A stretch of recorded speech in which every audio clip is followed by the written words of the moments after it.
Hello, I'm Michael from How to Chess, and today I'll be teaching you about the opera game. So, in 1858, Paul Morphy had came over from America to watch this opera in France. And while he was watching the opera, Duke Karl, who was sitting right beside him, challenged him to a chess game. Now, being a chess master, Paul Morphy couldn't say no, so he decided to play this game. And a funny thing is, Paul Morphy wasn't actually playing the chess game.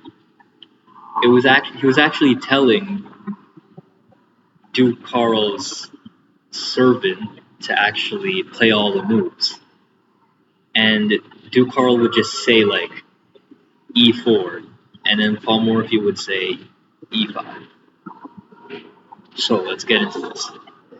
The game starts off with E4 and E5, just your basic king's pawn opening. There's nothing different about this.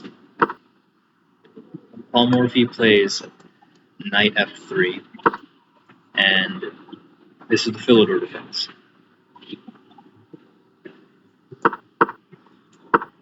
So D5 is a pretty normal move again. It challenges the center, and it develops your bishop as well. So Duke Karl here plays bishop G4. Now this is a slight mistake, and Paul Morphy capitalized upon it by taking the pawn. Now, you don't want to take back with the pawn here, or else you're obviously going to lose the rights to castle, and things are going to get a little goofy at the end, later on in the game. So Duke Karl correctly plays bishop takes f3. Paul Morphy takes with the queen as to not damage his pawn structure, and Duke Karl takes back with the pawn. Paul Morphy here plays bishop f4, threatening checkmate. And obviously Duke Karl doesn't just blunder. Now, I want you to think about something. In a position where you want to end the game as quickly as possible, looking for forks is always a really good thing to do. So Paul Morphy sees that this pawn is only guarded by the king. This pawn isn't guarded by anyone. And he moves the queen to fork both of them at once. Karl plays queen e7. Now, a lot of you guys might play queen takes b7 just to grab the free pawn.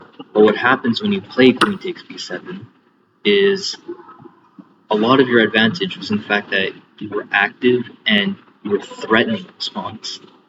Now, after queen b4, everything just trades off, and now black's the one with activity. So you lose a bunch of your advantage. Not a bunch of it, just a little. Paul Morphy does want to end this game as quickly as possible.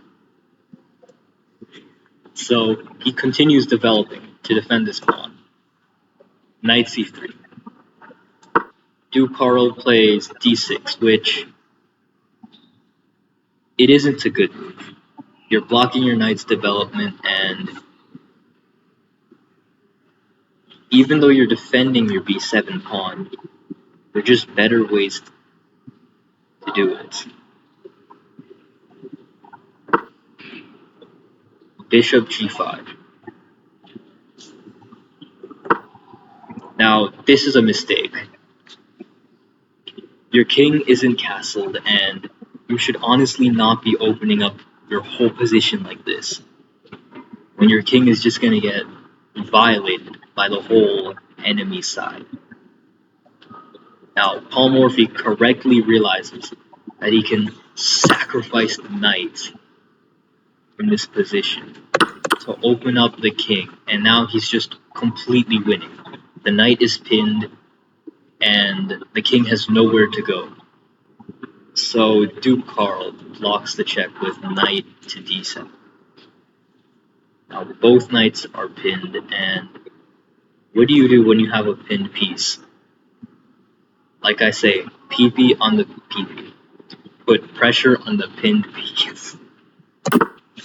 And Paul Morphy does so with castling to the queen side. Duke Karl protects his pinned piece, but you can just apply more pressure, or you can just take it, like Paul Morphy does.